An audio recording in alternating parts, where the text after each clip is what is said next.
Podcast. Rangers Podcast. With Andrew Chelby. And Nick Zararis.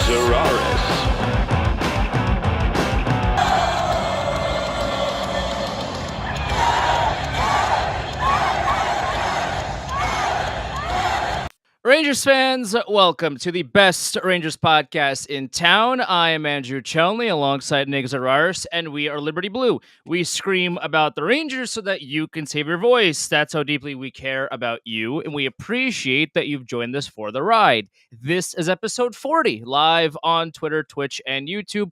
Recording this just slightly earlier in the day. Luckily, it's past the deadline, so Christopher can't do any funny business between now and when this goes live in a little bit. Full video will be up on our YouTube page at Liberty Blue Podcast, and the audio version will be available wherever you get your podcasts. Search Liberty Blue on your favorite podcast platform, and it should be there.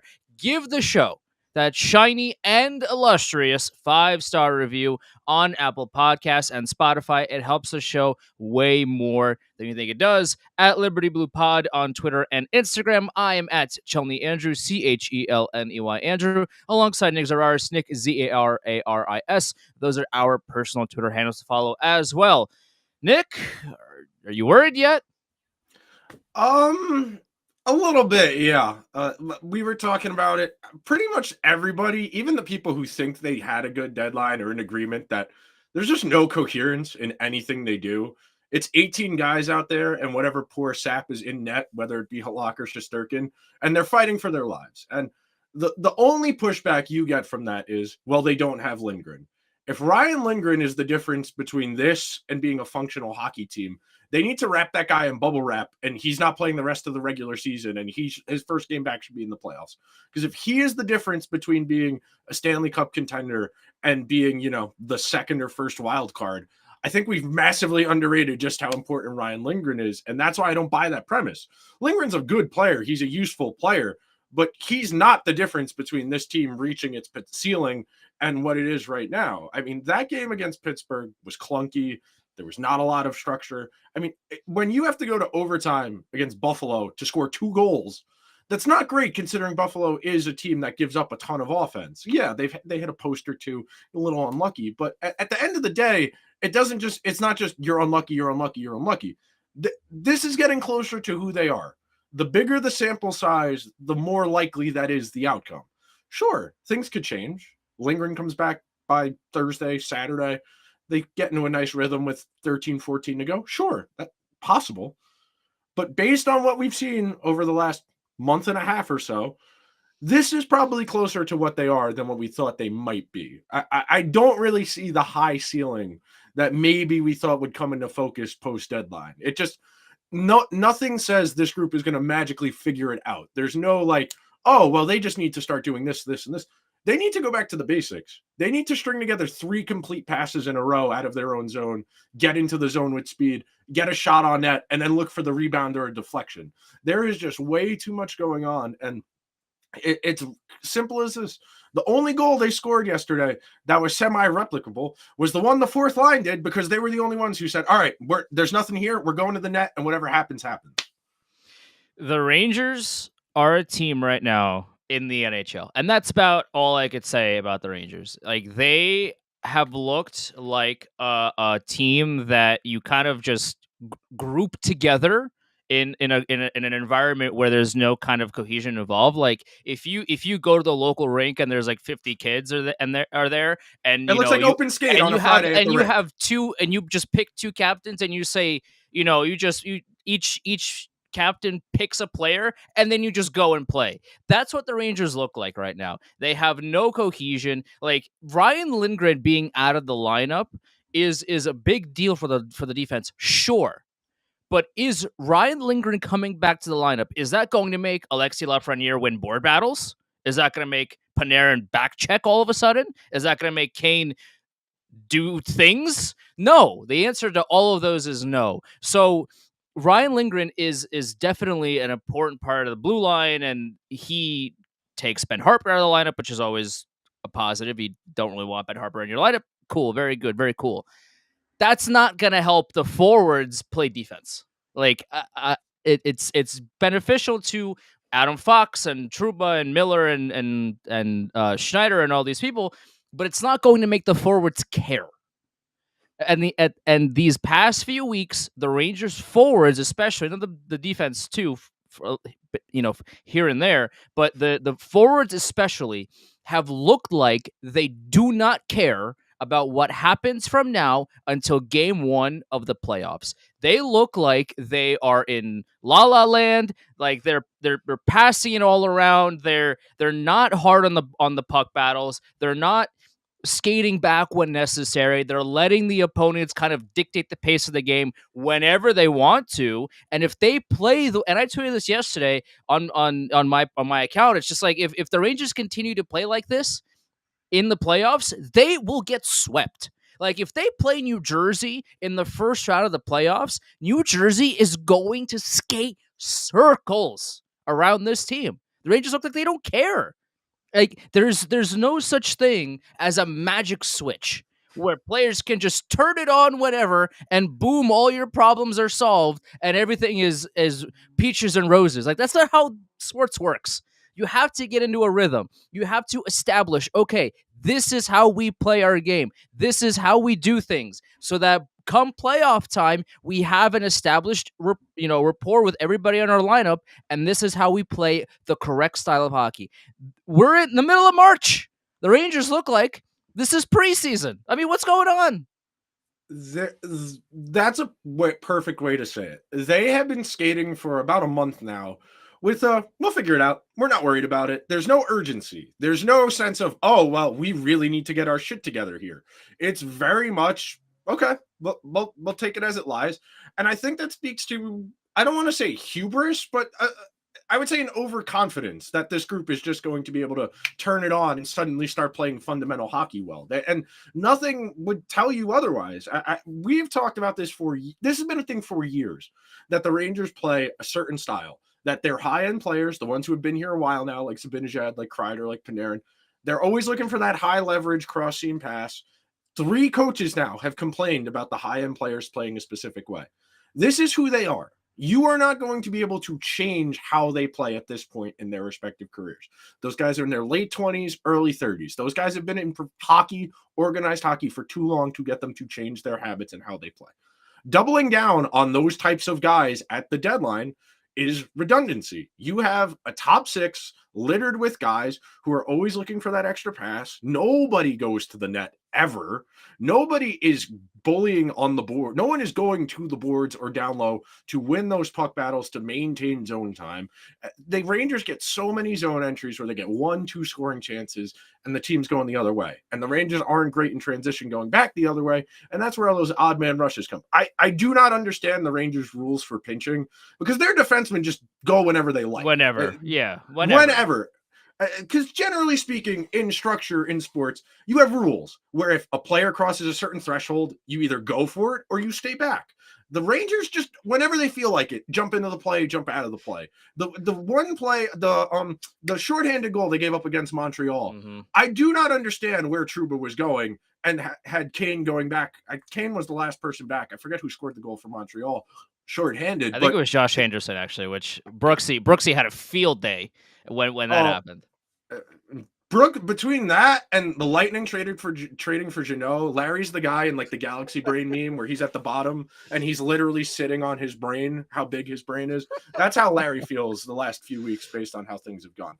But one last thing on this topic before I need everybody to stop referring to Kane and Tarasenko as superstars, star players. They are supporting roles here. They are like the 5th or 6th lead on the movie poster. Like they're like Martin Sheen and Mark Wahlberg in The Departed. They're here. They're part of the movie. But this movie is built around Shesterkin, Fox, Zibanejad, Panarin. This movie is built around Matt Damon and DiCaprio. That's who this movie is built around. Stop expecting Patrick Kane and Tarasenko to just, it's 2017 again. It's not going to happen. These are supporting roles, and these guys are going to play very specialized roles. They are not driving play on their own. Kane, okay in transition. I'll give him that. The few times he has had the puck through the neutral zone with speed, he's been able to make zone entries on his own. That's useful. The Rangers don't have a lot of guys who are willing to just make a zone entry. They have a lot of guys who just dump the puck in and then don't go get it. I'll give him credit for that. But you are not going to get a lot of that type of hockey out of this group right now because everybody's standing around waiting for something good to happen as opposed to making something good happen. What people need to understand, and it's tough for some people, but I need Rangers fans to take off the fan glasses for a second. And you have to understand that if this was Patrick Kane and Tarasenko from 5-6 years ago, the expectations, one, would be a lot higher, and two, there wouldn't be such pushback, especially regarding Kane, in terms of acquiring this kind of talent. You have to think about it in a nebulous way of you have to push aside the things that they did 5-10 years ago. These things don't matter now. It is March 13th, 2023. What can these players do for this team now to ensure a Stanley Cup win? What can they do now? I don't care what they did 5 years ago. I don't care what they did 10 years ago. If this was Patrick Kane from 10 years ago, yeah, he'd be flying all over the ice and he'd be doing Showtime things. This man's 34 with a bad hip. Do you really expect Showtime to just appear out of nowhere? That's not happening. This team acquired Tarasenko was a solid acquisition. I would have preferred that they we talked about this, like the only reason they got Kane was because the price was so low for him, but they like I don't want to say they didn't need him because like you can never have enough scoring on your team, but like there were other glaring issues that this team desperately needed to fix, and they didn't do that. Like they needed those players that will be shoot first always, no matter what. Except they have Jacob Trouba, but I tweeted this yesterday. Like when Dan, I think. Wait, what was the name of the play-by-play from yesterday? When Trouba shot and he's like, Trouba shoots, misses the net. It's like, yeah, I'm getting that tattooed on my forehead because that's all that Jacob Trouba does. He just shoots 10 feet wide. Like Jacob Trouba is the only person on this team that will shoot at all times, no matter what. The problem is that he never hits the net. So the Rangers needed more forwards that have that shoot first mentality. They didn't get that, and all this team does when they have the puck, which the last few weeks hasn't really been all that often, is pass it 90 times.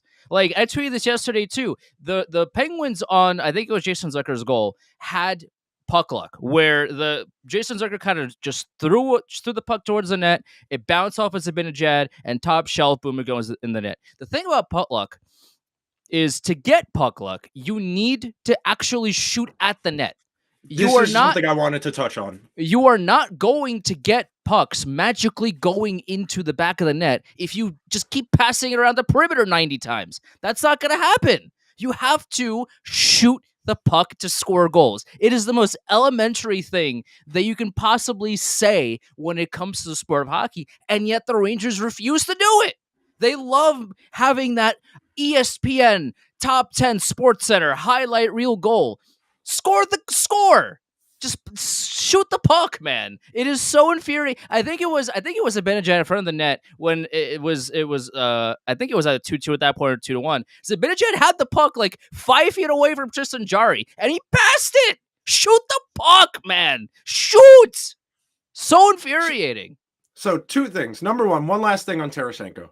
I appreciate he's willing to be a mean fuck. The Rangers do not have a lot of guys who are willing to just go into the corner, cross-check somebody across somebody's lumbar vertebrae, and try and separate their pelvis from their spine.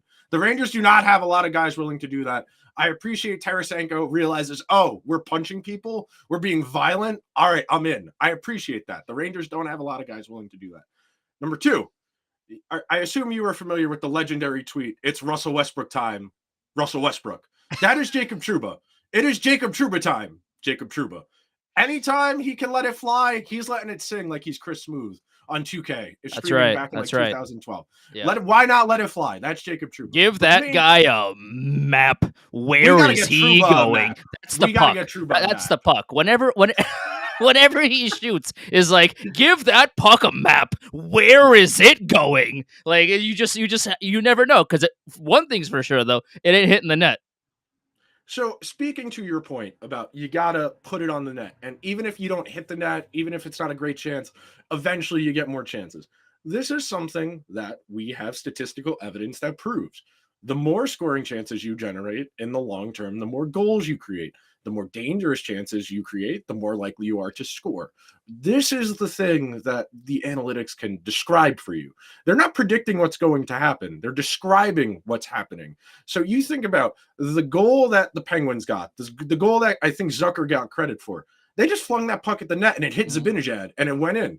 That's the type of thing that happens when over the course of a game, you maintain zone time, you wear the other team down, they're tired, they're a little more sloppy, they're not going to be as responsive to going back the other way because you've been in your own zone. It's more tiring to defend than to play offense. The longer you defend, the more likely you are to concede. These are very elementary principles that the evidence bears out. We know that if you keep flinging the puck at the net and the other team doesn't get chances, the puck's eventually going to go in for you. And the Rangers have forever always opted for quality of scoring chance over quantity of scoring chance. They are a skill team. They are a finesse team. I talked about this a lot with Josh last year going into the playoffs. Josh Califin, who does a lot of really interesting statistical work.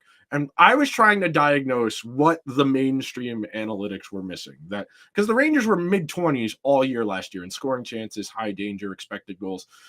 The main thing that the mainstream analytics miss, and it's something I kind of accidentally stumbled into, is the quality of your individual scoring chance. So not every scoring chance is worth as much. The Jacob Trouba slap shot from the point is not worth as much as the tap in at the net front. We can all agree on that. The Rangers, Well, one of them's not going to hit the net, so this is also a fair point.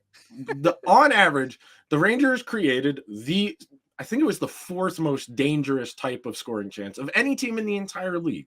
And that's indicative of a team that is being choosy, that is only looking for those high quality chances. Because if you only have 27 chances, but the expected goals are close to 50-50, that tells you are creating more dangerous chances. And the Rangers have gone all in on this. You only bring in Kane and Tarasenko as your additions to further in on that, because those are guys who are going to be able to play make, or in the case of Tarasenko, shoot at a high level from specific areas. You need to find a way to get to that, because the last 2-3 weeks, I mean, you look at it here. I wrote it down. 1 goal, 3 goals, 5 goals, 3 goals, 3 goals, 2 goals, 4 goals, 2 goals, 3 goals, 2.6 goals per game. That's all situations over their last 10. You're not winning anything if you're only scoring 2.5 goals a game. You're just not. And it's putting an unfair burden on the goaltending. And the goaltending hasn't been that great the last month, but that's because the defense has been atrocious and they're asking the goaltending to do way too much. You can see it. It's all interconnected. All of this stuff is part of one thing. And it speaks to the general, these are 18 guys, as opposed to we have a defined system. If I have the puck in this situation, it needs to go here. There is just too much individualism. There is not enough cohesion. There is not enough of a structure for this team to be successful right now. And it shows. They do not look prepared in a lot of these situations. They do not look like what they know what they need to do until midway through the first period, whenever the first round of adjustments down the bench come. You 10 minutes into a game and you're already down 1-0. It's great they have all these come from behind wins. It's not easy to come from behind. It is not an easy thing to come from behind. And just always expecting to find that goal, that's not a formula for success. Well, and the Rangers only got a point against Pittsburgh because the Reps missed a very blatant interference call on Trocheck that the Penguins fans were very loud about, and rightfully so. That was, if you look up interference in a textbook, you will see a clip of that play. But the Reps didn't call it for reasons, because and I tweeted Hunter Hodes and I were going back and forth on Twitter yesterday, because Hunter was like, oh, well, he made a joke about, the Penguins get all these calls, right. And I said to him in response, it's just teams don't get or don't get calls, more The than referees are others. just The incompetent. referees are just bad. Like the referees are just bad at their job. That like the Rangers never should have scored that second goal because the Rangers should have been shorthanded because Trocheck laid a very, very clear interference penalty onto Malkin. Like that goal never should have happened. Yeah. That's Puck's not there. Rangers got a Trocheck point. skates into him. Yeah. No Rangers puck. only got a point because the refs were bad at their job. Like that's it. If that call doesn't get, if that call gets made and the Penguins maybe score the power play, maybe don't, I don't know. But the fact of the matter is the Rangers wouldn't have scored on that ensuing 3-on-2. Like the thing about the Rangers right now is like it'd be a lot easier for us to be all peaches and roses about this team. But we're here to tell you the truth. Like the Rangers are not playing well, and here's why. Like the Rangers, one of my fears that's coming to fruition right now is that the Rangers are built for a team that is going to compete on paper, as opposed to a team that is actually built to play a team game that is going to go far in the playoffs. This is a very EA Sports roster, as opposed to here are 18 guys and 2 goalies that can play so well together, they can beat other top talents in the league and win a Stanley Cup. That's been my fear, and like over the course of the past few weeks, it looks like it's reality because you have these star names on paper and you have all so much talent, and yet you watch them play and you're like, who are these guys? They look like they just came to play some pond hockey. Like what's going on? That is one of the biggest issues when building a team is you have to have complementary players. You have to have mindsets and abilities that can play off of each other on a line, on in a team structure, team environment, and building one cohesive strategy in order to win you hockey games. The Rangers said, we didn't have one before, so we're going to bring in more names, have fun, and that's it. Like it's maybe it'll work itself out. And obviously, I hope that it does. That would be great. Yes. So we can stop being doom and gloom for a little bit. But the Rangers deserve the doom and gloom because they're playing like they've never played in a team environment before. It's crazy to watch. At the start of the month of February, we were talking about them having a real chance of catching Carolina or the Devils for first place. Yeah, that's not happening. It's a month later, and they're 10 back of... Yeah, they're 10 back of the Devils and 10 back of Carolina, but Carolina has a game in hand, so that's why Carolina's in first place, even though them and the Devils have the same amount of points. Yeah, it's possible. It's not likely. No, one other thing on this... one other thing on this subject. They have a lot of redundant skill sets. They have a lot of guys who play the game the same way. They don't have a lot of guys who are just going to go into the corners and win pucks. They don't, even their high-end players. And this is something I have gotten a lot of shit for in the past when I have criticized Kreider, Zibanejad, Panarin. Their high-end players are not better than the other teams they are going to play against on the road to a Stanley Cup's high-end players. When you are going to play a Bruins, when you are going to play a Lightning, a Leafs, arguably even a Devils, your high-end guys not necessarily going to get you over the finish line against those types of teams you're going to play on the road to a Stanley Cup. Doesn't mean I don't like these guys. I like Zibanejad, Kreider, Panarin. I like these when guys. When Zibanejad shoots, he's a great player. The problem is he never shoots. I like this group.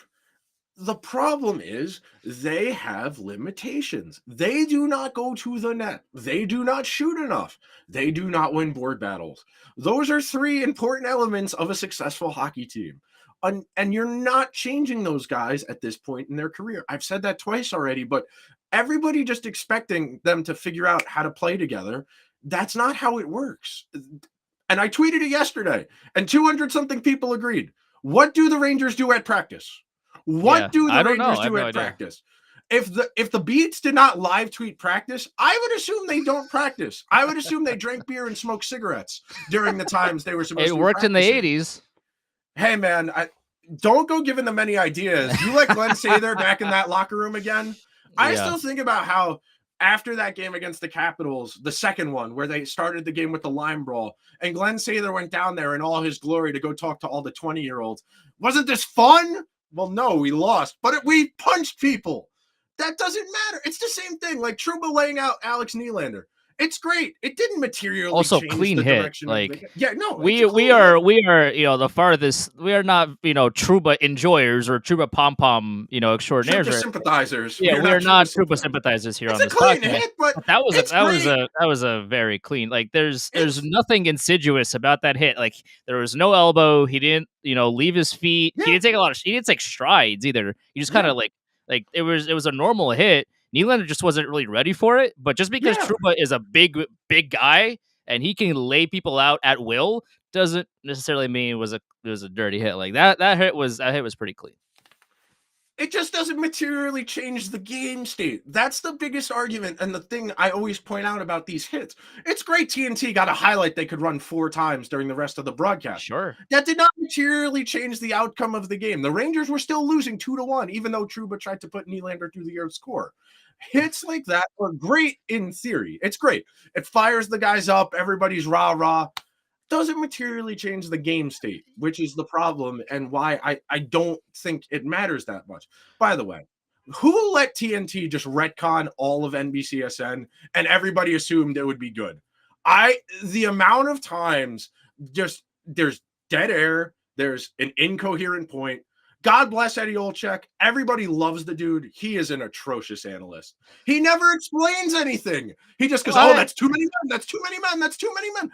Eddie, describe the game. I mean, I like it when he during a break in the action, like he will go to the video board essentially and show this on that 2-on-1 that the Penguins had early on. I don't think they converted on it, but like Schneider pinched and Eddie Olczyk did a really good job of describing hey, instead of he went this way, but he wasn't aware of what was happening in his periphery, and that led to the 2-on-1. I like that.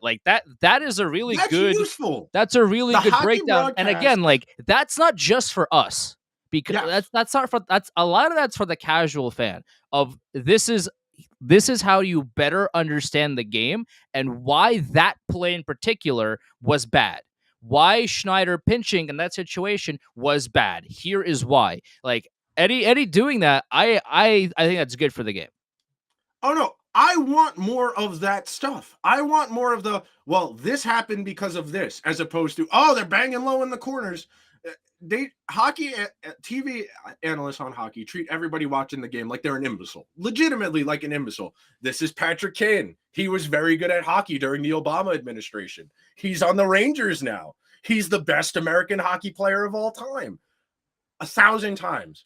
Talk about the game. These are two teams fighting for playoff seeding that don't like each other, that have recent history. At some point, we are going to get good hockey coverage in the United States. When that will be, I do not know. The sun might burn out first. The climate might not be cold enough for ice to freeze anymore. But maybe one day we will get good hockey analysis in America. Okay, opening it up a little bit more. How worried are you for the rest of this week with Washington, Pittsburgh twice, and then Nashville on Sunday? Because I was looking to the point. To the point. Very. I'm very worried because here's the thing: the Capitol skated circles around the Rangers. I think it was a week and a half ago. Yeah, something like that. The Capitals were so out of it. They just traded away, Orlov and Hathaway. This was a team that was basically just playing for pride at this point, and they dumpstered the Rangers. And then, the Penguins skated circles around the Rangers last night. The Rangers got a point again, mostly because the referees are bad. But the Penguins for most of that game looked on top. The Penguins were dominating 5-on-5. The Rangers took 8 penalties in the first 4 seconds of the game. That doesn't help you ever. No. The Rangers look like a team that didn't care. The problem with looking like you don't care is it works against Anaheim, I guess, or I almost said Phoenix, Arizona. We're old, folks. Yeah, we're old. Coyotes. We are. Yeah, we remember a time where the Phoenix Coyotes played in an NHL arena. But you know what? That's neither here nor there. But it works against bad teams, and even then, we were pretty angry earlier on in the season about how the Rangers played like that against the bad teams, and they lost to the bad teams. To Columbus, Chicago, Montreal. So just San Jose, that was a bad one. When you play like that against teams that are desperate for points, especially against teams that are desperate for points, you are going to get dumpstered. And it is very concerning that the Rangers play Pittsburgh twice over the course of these next few days because the Penguins are desperate for points. And the Rangers look like they don't care. So that is concerning on a micro. On a macro, they've looked like this for stretches throughout the entire season. A good 3 weeks now, they've been this very discoherent mess. That late January to early February, that was the best hockey they played all year. That late January to early February. When Tarasenko got here, they were on like that 7-game winning streak. They had a nice run there. But since about since they started the roster shenanigans to get Kane in here, the coherence that was slowly starting to form isn't really there. The biggest thing, and one of the reasons why, is aside from Lafreniere, the kid line's kind of cooled off, especially. Mm-hmm. And as the kid line goes, is kind of how the Rangers have gone for the better part of the last year and the playoffs last year. And that's kind of concerning. Well, you think about it this way too. Like the Rangers were one St. Louis Blues and Devils loss away earlier on in the season to having a completely different look for the team. Like, because the Rangers came back against St. Louis, because they came back against New Jersey, Gerard Gallant still has his job, and the Rangers went on this run, and now they're in the playoff spot. Like, they, for stretches of the entire season, they have looked disinterested, disorganized, and like just a group of guys that have never played together. There have been other stretches where they've looked like a hockey team, only to then revert to, hey, we're here, we don't care, we're better than you. It's whatever, it's one game.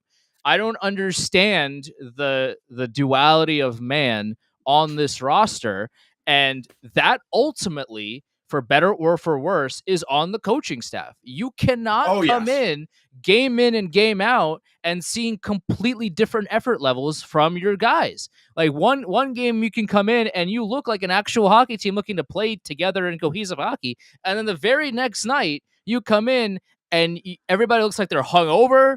Like they just celebrated a cup win. Like they are just at practice, Andrew. Like they, it's the way of champions. It's what Jerry Gallant was doing when he was playing with Steve Yzerman in the late '80s. Like it is just it falls on the coaching staff, and we've highlighted this throughout the entire season as well. The Rangers continue to make the same mistakes. So what are the video coaches doing? What are they doing? I think it's the video coaches. I can tell you, I think exactly what this is. Okay. Well, there's two outcomes to what goes on in video sessions, right? There's two. Either the video coaches are showing, hey, these are your mistakes, and the Rangers players continue to do them despite them being highlighted, or two, the video guys or girls, or I don't know who runs the video team over there, don't show them the mistakes. Both of these outcomes are bad. Both of them are bad because the Rangers have made the same mistakes the entire season, and one of these outcomes has to be true. So which is it, and how do you fix it? Okay. I think I made this analogy last week, but I will reiterate it here because I think it's true. The Rangers are on a class field trip to the Museum of Natural History.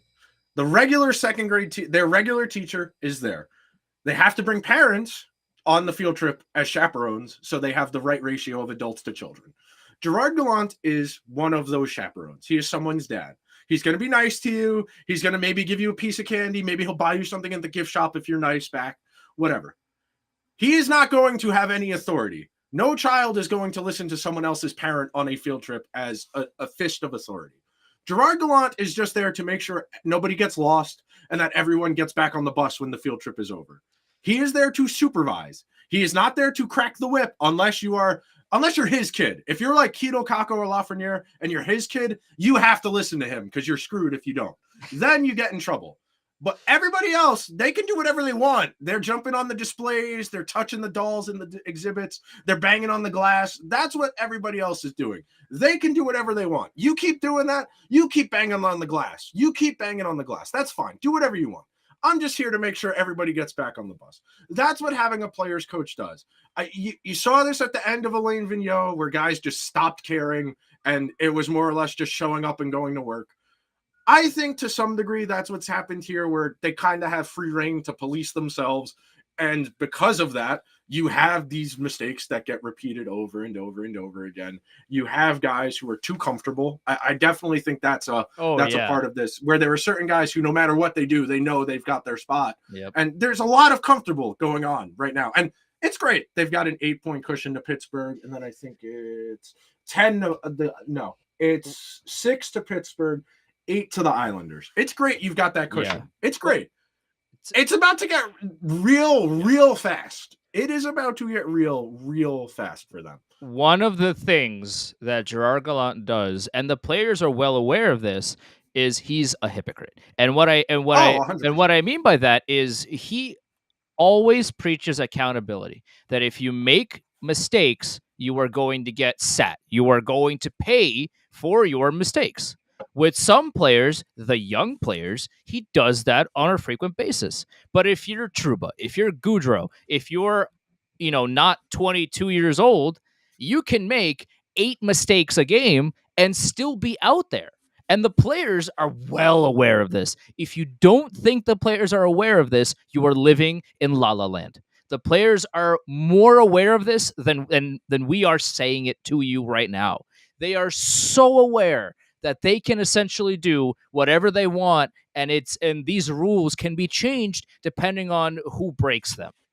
If Lafreniere breaks a rule, he's benched for a period. He's benched for a shift. He's benched, and he has the iPad, and he has an assistant coach in his ear telling him what he did wrong, and this is why he's benched, and this is how you fix it for the future. If Barclay Goodrow does the exact same mistake, he's back out there on the next shift. The rules change depending on the player, and you cannot be a head coach if you change the rules depending on the personnel. Like, especially if like Adam Fox makes a mistake, that's a rare occurrence for him. You don't just bench him for a full game because he makes a mistake, because his pros vastly outweigh his cons, obviously. But if it's somebody like Barclay Goodrow and he's making a mistake and he's out there for the next shift, but one of the kids does the same mistake, but they're sitting, that's the players are well aware of that. They see these things. They are in tune with them way more than we are. And you cannot be a head coach if your rules change depending on who breaks them. It's a very silly thing to do, and clearly the Rangers are not only are aware of that, but they feel like they can get away with stuff. Like Jacob Trouba, pinching in when he doesn't need to. Braden Schneider last game, pinching in when he didn't need to. The defense can get away with these things because they also know that if not me, then who? Are you going to bring up Lieber Hayek to come play hockey? No, you're not. So Jacob Trouba and Schneider and Keandre Miller and all these guys, even to a certain extent Ben Harper, it's just like, okay, well, if you're going to sit me, what are you going to do? What are you going to do? You're going to make Tyler Mott play defense? No. You need us. You need us more than we need your stinky rules. Like, that's for the defense, it's one thing, but for forwards, if you make a mistake, man, like, you just got to be consistent with who you punish and how you punish them. Andrew, who would you say is the best coach in the NHL? I mean, it's tough to like. There's a list of my top coaches, like John Cooper, and I think Mike Sullivan is one of the best coaches in the league. Jared Bednar as well. I mean, Rod Brind'Amour also. I really enjoy his coaching style. Like they are, I think, in a category amongst themselves, and then it's kind of everybody else. I asked that question because John Cooper's one. We agree. John Cooper's one of the best coaches in the NHL. Even though they haven't been having the greatest of seasons, and they've been kind of rocky lately as well. Overall, throughout his resume and how he's coached to this point, one of the best coaches to ever do it. There's 2 points I want to make off of this, and I can tie it back to the Rangers. Number one, John Cooper is maybe the most insightful coach in the entire league. When he is asked questions, he actually formulates multi-sentence answers. Oh, he doesn't lie to you? He doesn't think you're better than the person that's asking the question? No way. John Cooper treats people with respect. He answers questions and puts thought into his answers. And number two, 2 weeks ago, when his best players, Stamkos, Kucherov, were not playing well, he sat them the entire third period. He said, this is not going to fly. This is not acceptable. I need better from you guys. You're going to learn your lesson today. Yeah, you lost the game. He sent a clear and effective message that, hey, it's great we won 2 cups. We're trying to win another one here. This still matters. The details matter. I think we could sit here for the rest of existence. Like, even after humanity's gone, I don't think there's anything Panarin could do short of maybe like taking a shit on a Detroit Red Wings jersey to sit for an entire period. Okay. That's just not the way Jerry Gallant and his crew likes to operate here. Everybody's friends. Everybody's having a great time. Nobody wants to be that guy to be like, hey man, that's not cool. Nobody wants to be that guy. So everybody's doing ridiculous things. And I'm tying this back to it because of the first point. Our buddy Larry was a little upset the Rangers have been not making people available. And I want to talk about this for a minute because it is important that this is a professional sports obligation, and part of the responsibility of being a professional team is you have to make people available to talk to the media. The media has a job to do. I know a lot of people are like, well, they're so self-important. Well, who does Larry think he is? He's got a job to do. At the end of the day, the journalists who cover the team, they have a job to do. And the team not making players available for them because they lost, that's not okay. That's not okay. It's one of the reasons we always harp on, well, they never ask any difficult questions, and it's because they don't want to lose their access. Well, they don't even have access. And that's part of why I've always been the difficult New York media thing is a myth. No, it's not. Yeah, it is. These guys do not ask difficult questions. And when they do, Gallant laughs in their face, lies to their face, and everybody's all buddy-buddy about it. Oh, Gerard's so funny. He laughed at us. He thought my question was funny. Well, when you let them do whatever they want and you never question them, then they think they can do whatever they want. At some point, it all is interconnected. Yeah.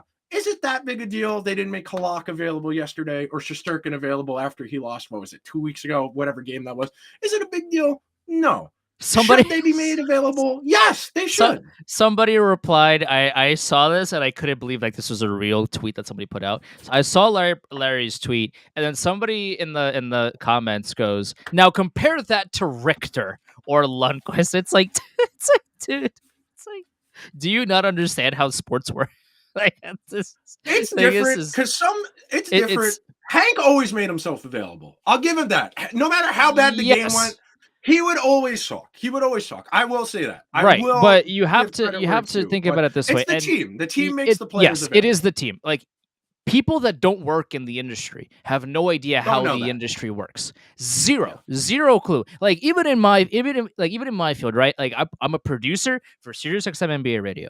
If I could sit you down and tell you about what I do for a living, I which I have done for people that have asked, like, after our conversation, people are more confused a lot of the time. Like, because people, like, there's so many intricacies of what makes our industry run that people don't know about unless you work in the industry. If you're a media person, you definitely, I understand where Larry's coming from. It is frustrating when you need a quote for a story and the team refuses to help you out by not letting one of their players talk to you. It is frustrating. It is annoying. And for Larry, it makes your job more difficult. It makes your job a lot harder. Like, Larry's not doing this because, he has so much free time and he just does this for the love of the game. This is his job. He works for the Post. He needs to write a story. This is what he gets paid for. And not having players to talk to makes his life harder. It makes the articles worse as well, because, like, you need the quotes and the team refuses to give them to you. It makes everybody's life harder. So from that perspective, I totally understand where he's coming from. Like, this is on the team, dude. You have to make your players available to the media. And some of the questions might not be easy to answer, but you know what? Tough luck. Like, this is sports media. Like, you have to, like, we're all adults. We're all adults here. Answer the questions. Answer the and if you don't like the question, you can make your voice heard. Like, hey, I'm not a huge fan of this question, and here's why. Just like, blanket no for certain players is silly, and it is kind of ridiculous. It speaks to the organization's views of everybody. I have long said that the Rangers treat everybody like idiots. They expect us to just give us their money, give them our money, no matter what. Unquestioned, unfettered. It's why they don't do live press conferences anymore, so they can control the clips that get out. Yes, I also think that has something to do with that Kendra Miller Zoom thing that happened a couple of years ago. That But I'm talking might about the have something to media. do I'm with it. talking about like on TV. I'm talking about like they don't ever Yeah. air their press conferences on Sure. TV, so they can control the clips that get posted to social. They always edit the media availabilities so that they get only the answers to questions they want on things. It is a cohesive media strategy to control information as much as you can that gets out, to limit the opportunities for people to ask questions, to hold you accountable. It all is interconnected. A media strategy is something that is cohesive and put together. A team of people put this together, and this is they deem the best approach to advance their interests, which is the team's interest. If no one talks, the team doesn't look bad. That's the way they view it, because most fans, you saw the replies Larry was getting. It was, shut up, you're not that important, or you're going to cry about it. Oh, what? So they can give you the same cliche. I understand that most people don't hold the media in high esteem. I understand that. I really, really do. But those people have jobs to do. That is part of this conversation. And as a professional sports team, you are obligated to talk to the public. I understand you don't want to talk after every game. That's fine. But every few weeks, the goalie should be available. If they have a good game, if they have a bad game, that's part of it. I get it. There's a language barrier for Shesterkin. He has an interpreter with him. I get it. They don't want to put him in the Let position me in there. where Let me in there. Listen. I'll do it. I'll ask him in Russian and then translate. Let me in, coach. I'm like the Eric Andre meme. Let me in. Yeah. Let me in. It sucks, man. I've long wanted better hockey journalism. And then you see like the people who've hung around forever, like Mike Harrington and Mark Spector, who just are the most miserable dregs of the earth, who just have vendettas against people for no reason. The video of Mike Harrington pushing that kid away and then his complete like non-apology apology about it. Yeah. Oh man, what a time! What a time to be alive. I understand why sports media doesn't get a lot of empathy, but at the same time, they play a role in this, man. They serve that is part of the public service. Like, I know it's very cliche and like journalism schooly to say the job of a journalist is to give the public actionable information, but that's the point. If you don't like what the team is saying, you don't have to buy tickets. You don't have to watch. They choose not to talk so that that opportunity does not arise. Silence is a media strategy. It's a coherent plan. Okay. Anything else you want to get in before we get out of here and call it a Monday? This team needs to figure it out, man. Like they just have been playing for the past few weeks and through stretches of their season as a whole, for sure, but especially over the course of these past few weeks. If they don't figure things out soon, they are going to get run out of the building come playoff time. They are going to get absolutely lapped. And it is on every single person in that locker room, coaches, the trainers, the equipment managers, everybody involved in this organization from Chris Drury downwards to figure this out very soon. Because if they don't, they are going to rapidly lose in the first round. And if that happens, now what? Now what do you do? Because Chris Drury is a failure if that happens. Gerard Gallant's a failure if that happens. So is Tarasenko and Kane and Zibanejad and Kreider and to a certain extent all like Fox and Trouba and like everybody's a failure. If they get wiped in the first round by a team that's skating circles around them, everybody's a failure. And then what happens? Don't know. I have no idea what happens. That's a great, hypothetical to ask because like we have no idea. This team is built for we are winning the Stanley Cup in 2023. So if everybody gets bounced in the first round, now what? We don't know. So I have to figure it out.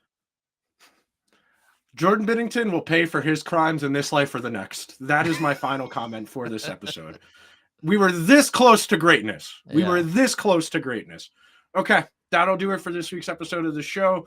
Got more stuff coming later in the week. I got a few things cooking up, so that'll be interesting. More stuff centered on the Penguins. A couple people I know, we're going to talk about the Penguins a little more in depth.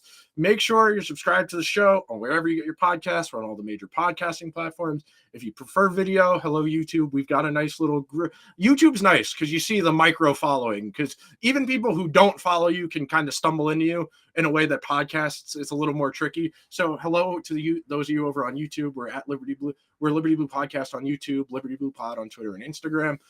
make sure you're following Andrew and I so you can see our manic depressive tweets during the course of Ranger games. Andrew's handle is Chelney Andrew, Chelney Andrew. Mine is Nick Zararis, Nick Zararis. Rangers got Washington Tuesday, Penguins Thursday, Penguins Saturday, Predators Sunday. 4 games to talk about next Monday. We'll see